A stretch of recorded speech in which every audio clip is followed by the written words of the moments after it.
From the studios of the Security Officer Network, the 5 things you didn't know about Wackenhut security. Brought to you by the SecurityOfficerNetwork.com, the professional security officer's status symbol of choice. Get your Security Officer Network ID today at thesecurityofficernetwork.com.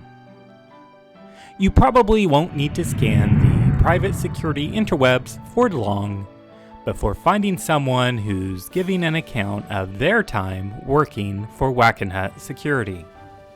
I got my first security job with Wackenhut. It was in the jobs posting in the newspaper. I called in and got hired right away.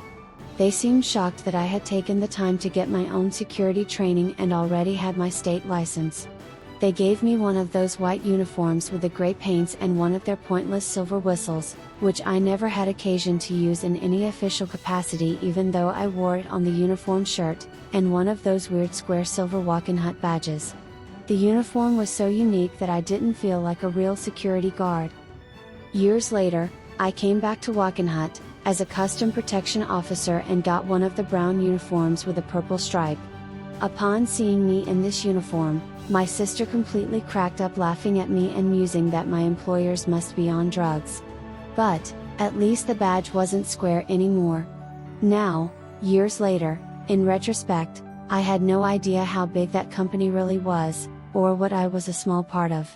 Our company really guarded Area 51. Wow. Yep, that's right. Area 51. Wackenhut officers were responsible for maintaining the perimeter of Area 51, and according to Area 51 insiders, were also responsible for a 1980s nuclear scare. These guards would become the bane of the UFO watchers' existence. Using semi-private security firms such as Wackenhut Corporation. We call them Wackenhut SS because basically it's the way they operate. Wackenhut SS, of course, means Wackenhut Special Securities Corporation, of course, and they are assigned to guard the outer perimeters of Area 51. And they, because of the status of being a semi-private status, they don't wear any insignias of any kind. They wear military camouflage uniforms and carry machine guns and so on. They ride unmarked four-wheel blazer type vehicles, and they harass citizens who even dare to drive on any of these dirt roads south of the Highway 375. We have every right. But perhaps even more interestingly, a 2011 book entitled Area 51 blames Wackenhut for a nuclear scare. The book describes the account of the incident by the security operations coordinator who was charged with securing a nuclear device. It was in the early 1980s, and the device was in the process of being lowered into its housing deep underground. As a crane carefully lowered it, the security official was told of an ongoing attack at one of Area 51's access points. Armed gunmen were firing semi-automatic weapons from an approaching helicopter. This purported attack required the official to make a decision. Should he continue lowering the device, or stop and risk that the attackers could take control of it? Which approach carried more risk? This set off a chain reaction of messages and notifications to the Pentagon and even the White House, reportedly causing the Navy to place its nuclear-armed submarines on alert and potentially meaning that Tomahawk missiles were actively targeting Area 51. The crisis subsided when it was realized that the attack was Wackenhut officers conducting a mock drill on an Area 51 access point using blank ammunition. The private police. In his inaugural speech on January 3, 1967, Newly elected Florida Governor Claude Kirk declared a war on crime. I pledge to you again that in our fight against the forces of organized crime, that I mean business.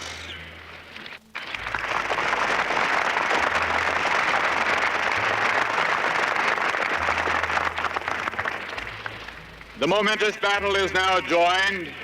Today I am proud to announce to you that I have commissioned Mr. George Wackenhut of Miami as Director of the Governor's War on Crime.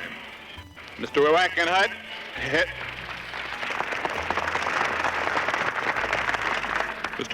heads the third largest private investigative firm in the United States. I am happy to say he is providing his services to the state for $1 a year.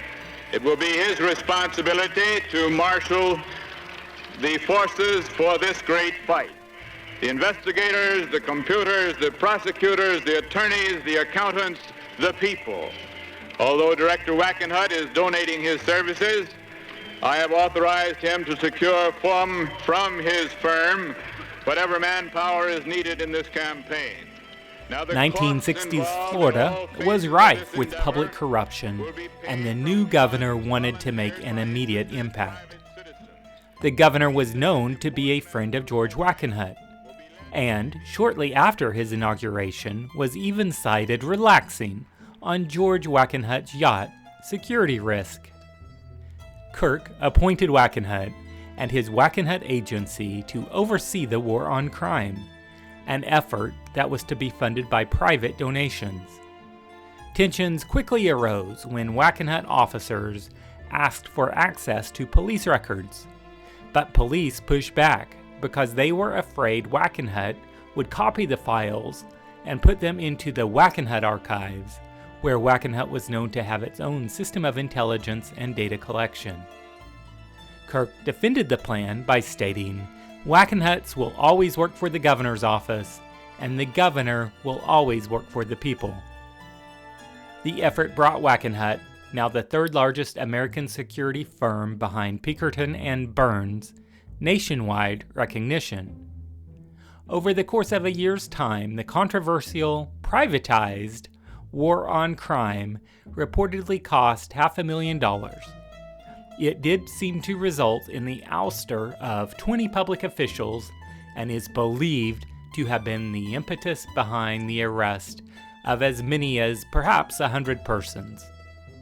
Though the private effort only lasted a year, it appeared to force the hand of the state legislature, which, upon seeing Wackenhut's work, created a new statewide law enforcement agency, the Florida Bureau of Law Enforcement.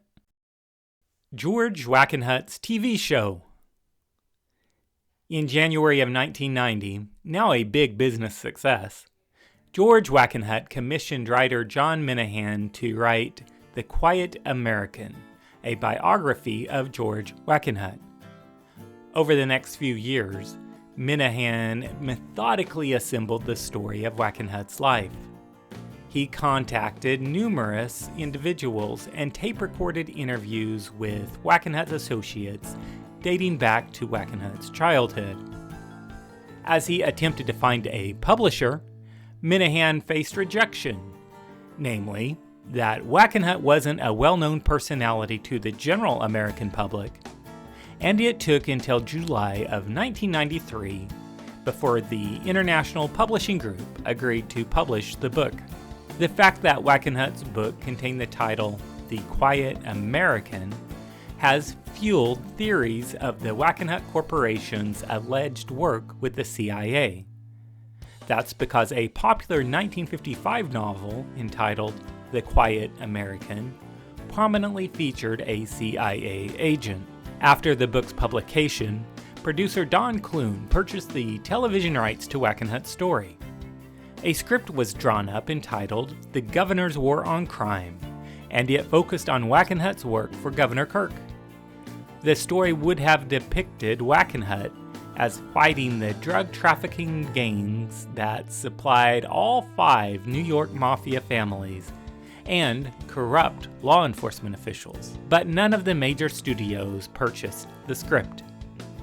If you're a movie producer looking for a unique story, a yet-to-be-told story of a private security force working for a governor to stop narcotics traffic and expose corruption in law enforcement is just still sitting there, waiting for a smart production company to swoop it up.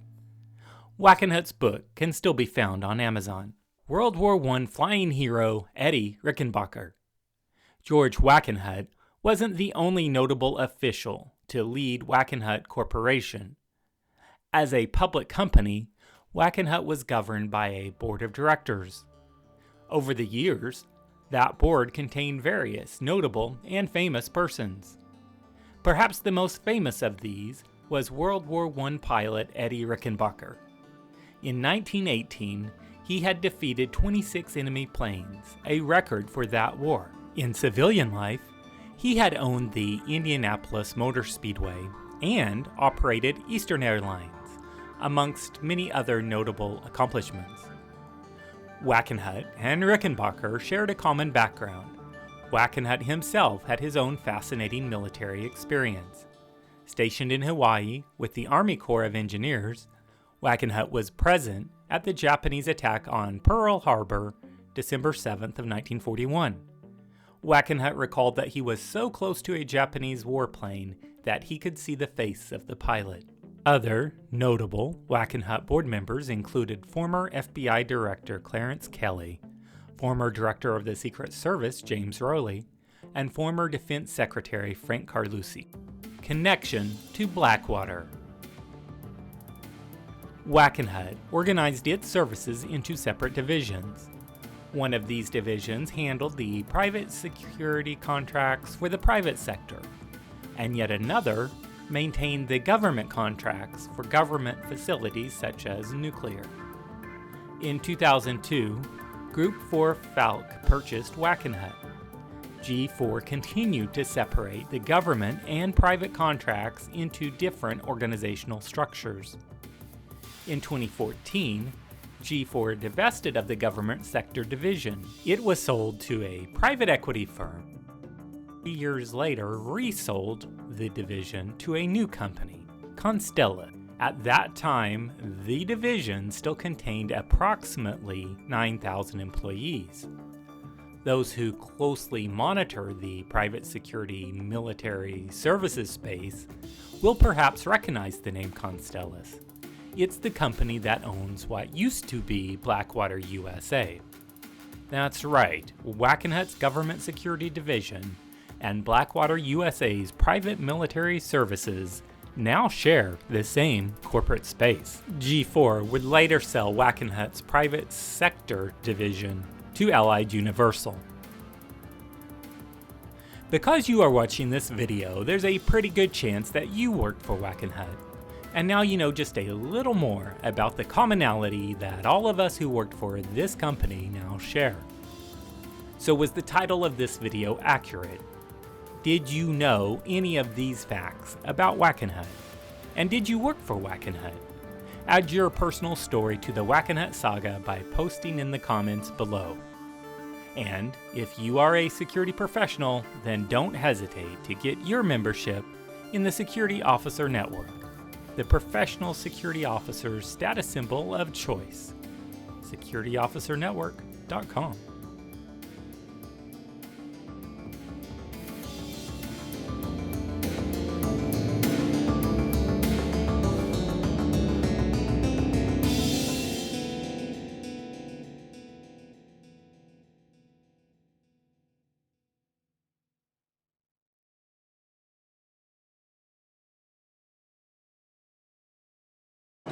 Good luck trying to find a shrink in this town.